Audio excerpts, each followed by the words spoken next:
Hi. Oh, wow.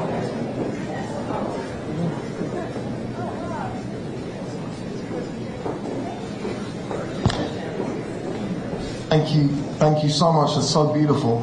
I don't know if anybody else has ever tried to attempt this sober. It's really a schoolboy error. On the way over in the cab tonight, we had an arrangement that I would do most of the speaking, so it's less 1950s than it looks. Jennifer can actually speak for herself if I let her. Don't flirt with anybody while I'm doing this, all right? There used to be a homeless couple that lived outside our building, our neighbors, so to speak. And when they first moved to the block, I tried to talk to them. In retrospect, probably not hard enough, but I did try, but they were difficult and kind of taciturn, and our conversation rarely topped good mornings as we passed them on the way to take our kids to school. And eventually I gave up trying, and their poverty became more and more normal to me and more acceptable, and I'm ashamed to say eventually they became part of the landscape of the city in which I live. And then Hurricane Sandy happened, and in the mayhem of trying to get 3 kids and a cat and perhaps the dumbest dog in New York City into my car and head for higher ground, I didn't ever once spare a thought for where this couple, my neighbors, were going to shelter from the storm, and I never saw them again, and I couldn't stop thinking about them, and so I did eventually the only thing I really know how to do, which is try and make something. So I tried to make a movie which I've never done before, and that's where I met Mary and David and Patrick and all the rest of the angels that work for the Coalition for the Homeless. They were incredibly giving of their time, gave me advice, vetted my script, took me out on their extraordinary food program, arranged access for Jennifer and I to shelters to observe and really talk to homeless people. And you can imagine, as a writer, director, producer of a film, and the leading actress of a film, it became quite a family affair and an obsession. And my children got involved in their school, raising awareness about the then 20,000 children sleeping in the municipal shelter system in New York City.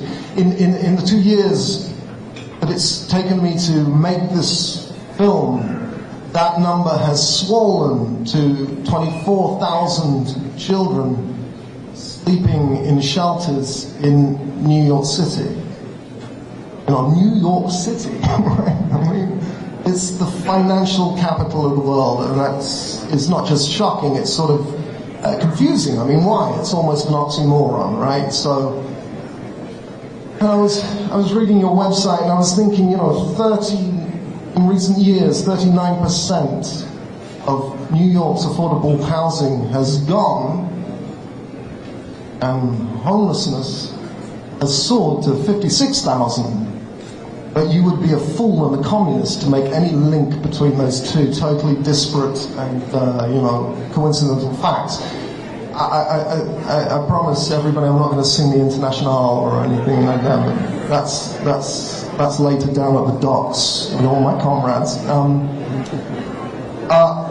Anyway, I made a film.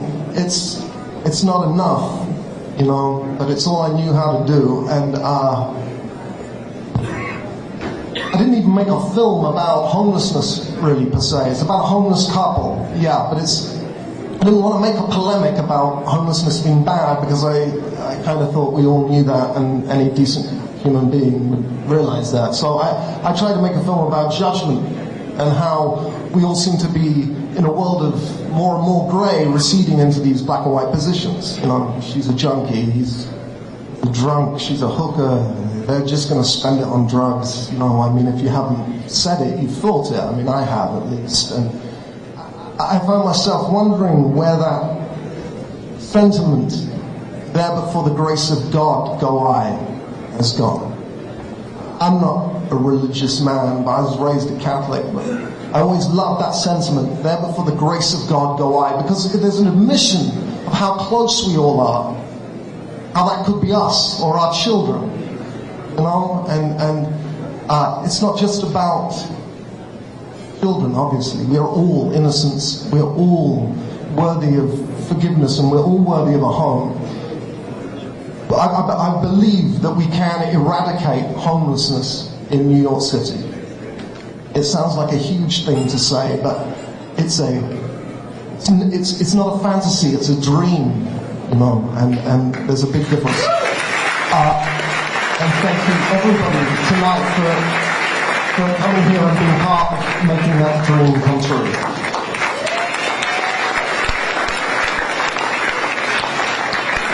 I don't really have much to add to that, other than a thanks really to the Coalition for this, the time that you spent with us, helping us in our research, but more than anything for the work you do, helping thousands of citizens every day. What a committed, inspiring group of people, really extraordinary, an extraordinary organization. So it's a real honor to be here tonight to support and celebrate you.